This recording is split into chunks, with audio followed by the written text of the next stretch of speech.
Ayan, papakita ko lang po yung aking mga trabaho. Ayan o, sa sobrang dami. Ito, teka lang ah. Ayan. Sa sobrang dami ng aking trabaho, parang halos hindi na talaga ako. Nag-iisip na ako na hindi na mag-a-apply sa ibang pabrika kasi sa sobrang dami ng gawain, ng trabaho. Ayan, parang as in dito na yung ano, parang nililipat na yung pabrika dito sa bahay ko kaya kulang na lang talaga ako ng hinahangad ko pa talagang makabili at makapag-ipon pa ng ano para makabili ng overlock machine.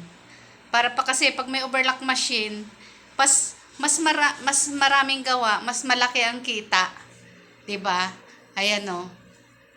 Ayan. Yan ang aking mga gawa. Ayan. 'Di ba? Binibless tayo ng Panginoon kasi ang ugali ko matulungin sa kapwa, mahilig ako tumulong. Nakaraan tinulungan ko naman yung isang matanda.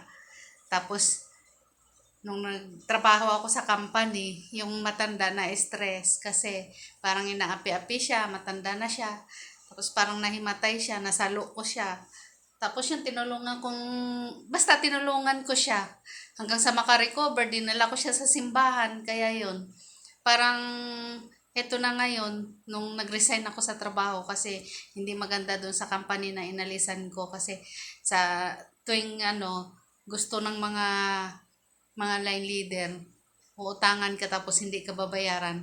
Eh ako kasi hindi ako mahilig magpauto kaya iyon, napag-initan ako, kaya yun, nag-resign ako. Sa awa ng Diyos, ito, yung mga gawa ko, tinumpok lang sa akin, no, yun. Ayan. Pag matulungin tayo sa kapwa natin, bumabalik din yun sa atin, di ba?